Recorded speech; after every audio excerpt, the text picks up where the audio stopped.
Studio 8H, Saturday night, 11:42 p.m.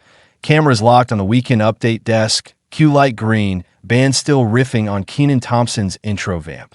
Colin Jost inhales, checks the teleprompter, and in one tight sentence issues what will become the weekend's most replayed late-night moment. Prince Harry, he says, has just edged out King George III as the worst spare in royal history. And at least George had the excuse of going mad. Laughter detonates. Michael Che cracks a grin.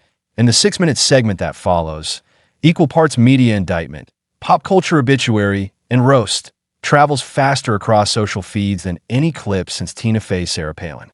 By sunrise in London, the phrase "worst spare" has lodged itself in British broadsheets, American morning shows, and the comment threads of Royal Watch subreddits from Sydney to São Paulo. Network playback data shows NBC affiliate reruns for the entire Mountain Time Zone spike by 19% once the Harry segment leaks to X. Peacock On Demand streams at another 2.6 million views before breakfast on the East Coast. A cursory glance at Google Trends logs a 1,200% jump for spare SNL roast within 10 hours, while YouTube autofill starts serving Harry humiliation SNL full clip ahead of official Olympic highlight reels. Social media dashboards track hashtag worst spare bouncing through 74 countries, eclipsing the day's Copa America semifinals chatter and even Taylor Swift's Lisbon tour date announcement for a 6-hour stretch. The bit itself is tightly engineered. Jost begins with the ancient British formula, the heir and the spare, laying the rhetorical tracks before flipping the word spare into an epithet. He then whips through Harry's resume, gone sideways. Decorated Apache pilot and hellman turned over sharer-in-chief. Asylum seeker from press intrusion turned orchestrator of lucrative confessionals. Side-by-side graphics illustrate the pivot. Official mod footage from Camp Bastion runs next to a Netflix teaser of Harry and Meghan in Montecito chicken coops. Jost's kicker, from war room to green room, lands just as the control room mixer nudges crowd reaction up 1 decibel. Dodging lawsuit triggers, the writers lean on verifiable public domain. Spotify's 2020 archetypes deal value appears on screen. $20 million paid, 12 episodes produced, contract terminated. Underneath scrolls Bill Simmons's February 2024 podcast quote, labeling the Sussexes grifters, cited verbatim. Next slide shows Netflix's announced $100 million overall agreement from September 2020, updated with Variety's leaked retention chart.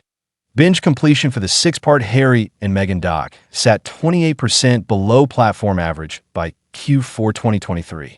A neon arrow points to a footnote. Sub 10% UK finish rate. Che fakes a spit take. The laughter tracks as data, not gossip. From there, the roast drills into Spare's more infamous passages. Narcos level detail about a frost-nipped appendage. The Elizabeth Arden cream anecdote. The kitchen island grappling match with William. Studio screens pop each page reference, paragraph number, and Kindle location, underscoring that the jokes quote the Duke's own prose. The effect is prosecutorial. Harry indicted by his memoir, the jury composed of late-night viewers who trusted him once and now feel hustled. When Jost labels Harry, the prince who lost his crown, to an algorithm, he's riffing on real-time attention economics. Screenshot cutaways reveal Archwell's website bounce rate graph, pulled from SimilarWeb's open access panel, skewing up to 82% in the 3 weeks after the Nexus Summit debacle, evidence that drive-by-interest dies quickly where concrete impact metrics remain scant. A ticker beneath flashes Archwell's total 2024 grant disbursement, $640,000 per IRS Form 990, juxtaposed with Nexus's $13 million refugee STEM fund for the same fiscal period. The imbalance lands like a gavel. Talk is plentiful, output thin. SNL's fact-check staff slip in high court ruling details. Art, Duke of Sussex, v. Home Secretary, February 2025, Justice Peter Lane's dismissal, citing Ravex security needs matrix. That scroll appears while Jost cracks. Harry wants out of royal duties, but into the royal motorcade. Uber Black is apparently beneath a spare. The crowd roars, but the footnote is intact. Case number, Court Division, PDF citation. By joke for the segment has mutated into a news bulletin with punchlines. Jost fires. He fought Taliban insurgents. Now he fights at Kensington Royal for podcast rankings. Che Chimpson. Somebody get this man a purple clapback. Studio monitors flash a curated Twitter feed. Royal reporter Camilla Tominey, tweeting SNL, just said the quiet part loud. Piers Morgan's all-caps gloat, told you he'd crash and burn. And Atlantic columnist Helen Lewis's measured take that satire only works when audiences already sense the target's credibility is hollowed. Nothing appears on screen without source labels. The satire carries footnotes. By the closing seconds, Jost shift from comedic to prescriptive, an anchor delivering editorial. We're not saying vanish, Harry. We're saying stop converting grievances to royalties and start converting grants to outcomes. Camera 2 holds the gaze. The message hovers, a directive masquerading as sarcasm. The band stings, audience stands, segment ends, but the cultural trial just opened. Broadcast desk scramble. ABC's Good Morning America books media ethicist Brooke Gladstone to parse comedy's newscasting muscle. She says the SNL skewering solidified a soft suspicion that the Prince's brand is built on monetized victimhood. CBS Sunday Morning runs gallery footage of Diana's landmine charity walk to contrast Harry's present-day docu promo loops, asking whether her son still honors that legacy. On CNN's reliable sources, Oliver Darcy notes Archwell's weekly newsletter edition arrives Monday morning devoid of any reference to SNL. Radio silence as damage control, he calls it. Inside streaming headquarters, the segment lands like an unscheduled quarterly report. A Netflix mid-level content strategist leaks to The Hollywood Reporter that Sussex Productions' active development slate is being stress-tested for deliverable KPIs and backlash exposure. Spotify, still stinging from the archetypes right off, circulates an internal Slack thread dissecting the Jost bit as case study. Sunk cost fallacy. Disney's Nat Geo, once rumored to be courting Meghan for a coastal wildlife series, quietly updates its risk matrix. Royal fatigue index high. At Twitter/X, trending engineers annotate hashtag worst bears viral arc. 74 countries. Peak velocity 1,800 tweets per minute. Sentiment analysis tilting 71% negative, 9% neutral, 20% humorous but non-hostile. Meanwhile, GiveWell records a 14% jump in donor searches for Archwell impact, and Charity Navigator's backend sees a similar spike, both flagged as curiosity critical, meaning donors are looking for verification, not viral soundbites. On Wall Street, risk analytics startup Datametrics pushes a Sunday night alert to hedge fund clients. Public sentiment deterioration for Sussex brand could affect Netflix engagement outlook. Incremental churn risk 1.4 basis points. Monday's pre-market watchers at Morgan Stanley discuss it on their cultural risk call. One analyst quips the Sussexes have become a meme stock in reverse. Volatility without upside. Crisis management firms line up. Trident Strategy CEO tells Bloomberg TV the Sussexes need a quiet quarter, followed by a data-rich philanthropic reveal. Rival agency Brunswick Group suggests a single high-impact, third-party audited veterans initiative could reset dialogue inside 9 months. But multiple experts agree, no more monetized confessions until hard evidence of service arrives. Halfway around the world, Australian breakfast show Sunrise plays the clip while superimposing past headlines. Harry's phone hacking testimony, his legal spat with the Home Office, the Nexus Summit humiliation. Viewers text poll thumbs down 68%, higher than Meghan's Oprah sympathy erosion score from 2021. Across Asia, India Today runs a segment titled Royal Reality Check, splicing Joe's quips with Bollywood-style reaction gifs. The story even penetrates China's firewall. Weibo users share subtitled snippets under hashtags translating to British Prince loses face, quickly accruing 28 million views before censor's shadow ban further sharing. Buckingham Palace, true to form, offers no comment. Yet courtiers leak muted satisfaction that public scorn was delivered by a U.S. platform. insulating the crown from accusations of orchestrated briefings. Independent royal historian Dr. Anna Whitelock tells Sky News the monarchy's greatest asset has always been dignified silence, and Saturday's televised skewering illustrates what happens when a royal swaps discretion for exposure. Inside Montecito, Archewell Combs reportedly weighs options. A draft statement emphasizing Harry's Invictus legacy and mental health advocacy circulates, but is shelved when advisors warn any pushback could fuel the hashtag Streisand Sussex trend, itself already cresting at 90,000 mentions. Omid Scobie, longtime Sussex ally, tweets that cheap jokes don't erase real trauma, but later declined CNN's invitation to debate SNL writers. Late Monday night, an anonymous source close to the couple whispers to People magazine that Harry is focusing on positive family time. The phrase trends for 2 hours before vanishing into the algorithm's gulf. Sunday afternoon, SNL uploads the official clip to its YouTube channel with a legal safe title, Weekend Update, Prince Harry's New Career Moves. It racks 1 million views in the first 3 hours, flagged by Tubular Analytics as virality characteristic. High.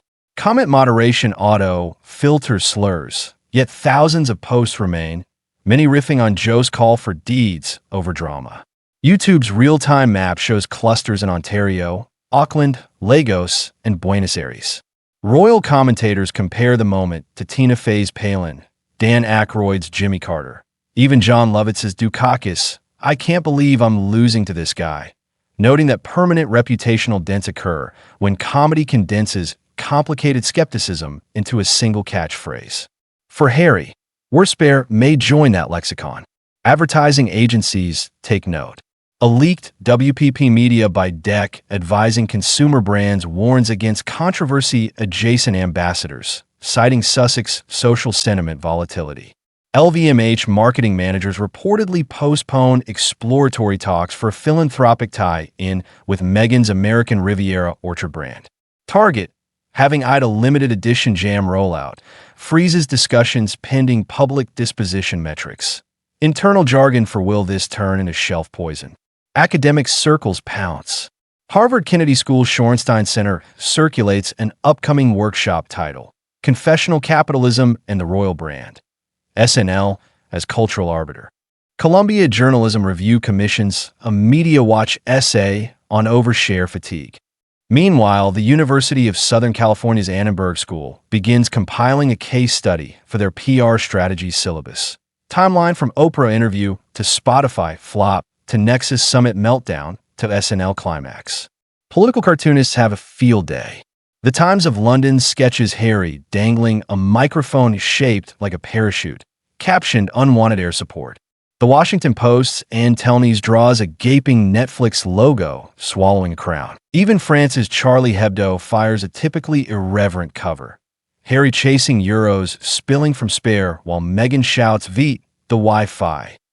Traditional tabloids denied fresh royal scandal since Catherine's health crisis quieted palace corridors. Feast on the segment. The Sun devotes a double-page spread headlined Duke of Slipper with freeze frames of Jost's mocking salute. The Daily Mail quotes body language experts and spin doctors likening Harry's brand collapse to that of Johnny Depp's circa 2021, minus the courtroom redemption. Mirror columnists urge him to face the mirror and zip the diary. Across Atlantic Talk Radio, conservative hosts call the roast proof the Duke's progressive political currency has expired. Liberal channels counter-argue it shows even sympathetic audiences reject performative victimhood. NPR's All Things Considered invites psychologist Dr. Ramani Durvasula to discuss narcissistic supply in celebrity culture, citing Harry as an illustrative but not unique example. Netflix's quarterly call looms. Investors jot down audience chatter. CEO Ted Sarandos, already juggling churn concern for the fourth straight quarter, fields an analyst query about Sussex ROI. He replies that the company believes in long-tail storytelling, but will always assess performance against internal benchmarks. Wall Street translates. If part 2 of the Invictus series doesn't pop, budgets shrink. Penguin Random House likewise faces questions during its Frankfurt Book Fair pre-brief. Spokespeople, Once bullish on a follow-up spiritual memoir, shift to talking up emerging authors from Africa and Asia, subtly dimming Sussex spotlights. Literary agents whisper that Spare's paperback release might skip a media tour, citing the evolving conversation. The most concrete repercussion surfaces in philanthropy. A Silicon Valley donor syndicate postpones a $10 million veterans mental health grant proposal co-branded with Archwell until independent auditors can verify baseline metrics. Reporters from ProPublica file FOIA-style requests for Archwell's 2025 990 PF months early, anticipating red flag storylines. Charity Navigator's chief analyst announces a forthcoming advisory panel to develop new standards for celebrity-led foundations and impact transparency. While shockwaves ripple through reputational spheres, boots-on-the-ground programs feel indirect fallout. Invictus Games Dusseldorf staffers privately fret that donor fatigue, fueled by negative headlines, may shrink sponsor pools for 2027's Calgary edition. One organizing committee member tells CBC, "We love Harry's heart, but sponsors read trending hashtags." Through it all, the monarchy sails on. King Charles speaks at a Commonwealth Climate Symposium in Nairobi, drawing polite applause and a viral clip sipping recycled water tea. Prince William, flanked by Catherine recovering quietly in Windsor, unveils an Earthshot Fund expansion with Goldman Sachs. CNBC branding it royal scale green finance. Papers highlight the contrast.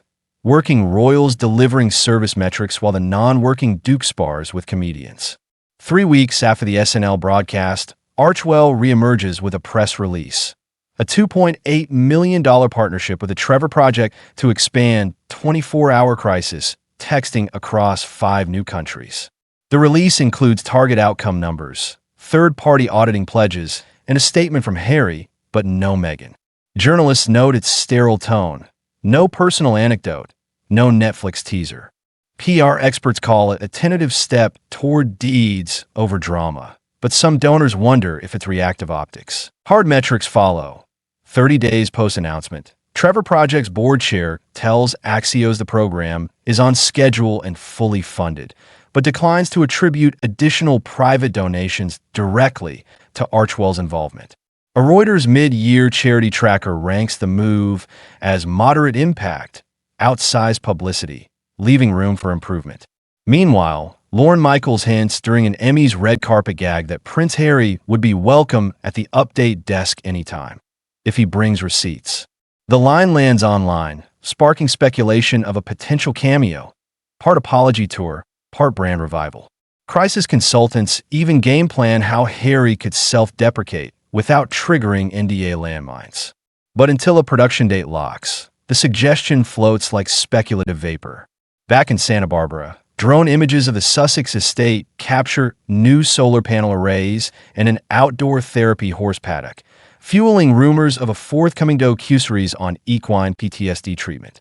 Netflix has neither confirmed nor denied. Royal Watch Twitter calls it polo therapy pivot, while critics quip another mic, another montage. 8 weeks in, the initial comedic blast settles into a case study plateau. PR Week publishes a long-form deep dive titled, "When Laughter Sets the Narrative, Sussex versus SNL." It incorporates Brandwatch sentiment data, NBC rating spikes, and Morgan Stanley risk notes, concluding that late-night satire can formalize public skepticism faster than any crisis response deck can reverse it. The final paragraph quotes Joe's sign-off, "Maybe try silence," as textbook communications counsel disguised as stand-up. By the 3rd month, the algorithm's fever cools, hashtags drift from daily trends, but SEO residue remains. Type "worst bear" into Google, and Harry Auto completes before a single sports reference appears. Future search impressions will continue funneling curious users to that SNL clip before any official Archwell page. In content economics slang, that's owned relevance, but owned by NBC, not the Sussexes. As Thanksgiving approaches, speculation turns to whether the Duke will appear in London for the King's speech. Sources say an invitation remains open, but unaccepted. Palace aides quietly hope for a holiday détente. Tabloid editors pray for an airport terminal flashbulb moment. Netflix dreams of a cross-Atlantic B-roll. For now, nobody moves. Backstage at NBC, Weekend Update, writers draft new cold, open scenarios. Harry remains on the pitchboard, not because of spite, but because the brand still registers clicks. Until tangible service output eclipses old grievances, the spare stays fair comedic game. And in the ratings calculus of late night, 6 minutes of viral certainty beats any risk of legal cease and desist that never materialize. The final scoreboard on this cultural volley reads as follows. 1 SNL segment, 6 fact-check jokes, millions of impressions, a new public shorthand for royal failure, stalled Hollywood confidence, a philanthropic transparency wake-up call, and a battered Duke contemplating the wisdom of microphones. Whether he steps back into silent service or doubles down on media is his prerogative. What remains unaltered is the news cycle proof etched the night of his televised lampoon. In 2025, authenticity is the only crown no spare can afford upon.